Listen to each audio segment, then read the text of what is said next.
Hello and welcome to another installment of Liberty Nation's Swamponomics videocast. I'm Andrew Moran, Ellen's economics correspondent. Each week, I dive into the moors of top economic news stories and fish out compelling narratives, or I retrieve fallacies that have been accepted as conventional wisdom by the swamp creatures for years.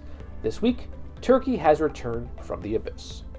The first 10 months of 2020 were horrendous for the nation of Turkey. The economy was in freefall, coronavirus cases were exploding, and the Lira was on the cusp of evisceration. Policymakers were ignorant, refusing to rely on conventional monetary policy to fight inflation and shield the Lira from additional depreciation.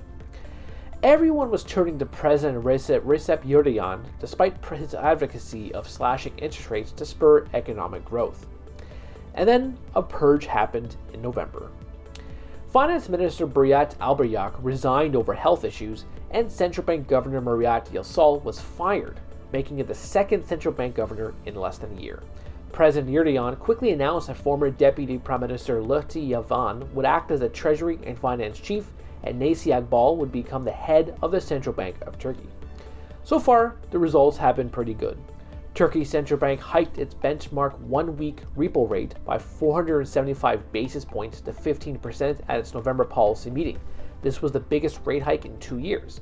A month later, the institution raised its benchmark one-week repo rate by 200 basis points to 17%, the highest level in 18 months. Foreign exchange reserves have also increased for 7 of the last 8 weeks, topping a 6-month high of $50 billion. Investors have highlighted their confidence in Turkey, allowing the Lira to enjoy a resurgence against the United States dollar. Since November, the Lira has been one of the top performing currencies in foreign exchange markets after being the worst performing currency for much of 2020. In the first week of 2021, the Lira has gained about 1.5% against the greenback.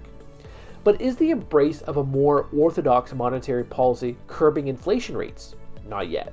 According to the Turkish Statistical Institute, the inflation rate rose 0.6% year over year to 14.6% in December. This was higher than the market forecast of 14.2% as the cost of most goods and services surged in December, including transportation, non-alcoholic beverages, and miscellaneous goods and services. On a month-to-month basis, the Consumer Price Index, or CPI, jumped 1.25% in December. Producer prices also edged up last month, with the Producer Price Index, or PPI, climbing to 25.15% year over year in December, a 9-month high. This is up from 23.11% in November, led by upward pressure of manufacturing, mining, water, supply, and utilities. This also represented the 6th consecutive monthly increase. Perhaps Ankara will see improvements in inflation over the next 3 to 6 months, since that is how long it takes for adjustments to interest rates to take hold on these types of factors, or in the broader financial market. Could Turkey flirt with another rate hike? Most market forecasts are not penciling a rate hike in January, and this is unlikely to change investors' views of Turkey's new adoption of more traditional policy-making mechanisms. With an improving economy and a normalization of monetary policy, the Lira's 2021 ascent has no ceiling. That is, if geopolitical developments do not intensify. Remember, the US government recently slapped sanctions on Ankara over its purchase of Russian S-400 missiles. President Donald Trump used a Countering America's Adversaries Through Sanctions Act, or CAATSA, to impose the latest sanctions. Plus, it is engaged in an island dispute with Greece, and it has gotten involved in the Azerbaijan-Armenia conflict. So far, traders have not been dismayed by these trends, for now. Overall, 2021 could be the year of the Lira as Turkey returns from the abyss.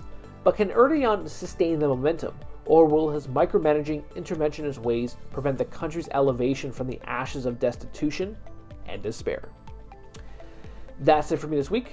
Please read my full Swamponomics column, where I discuss the Federal Reserve urging people to get used to higher inflation, soaring global food prices, and record office vacancy rates in Manhattan.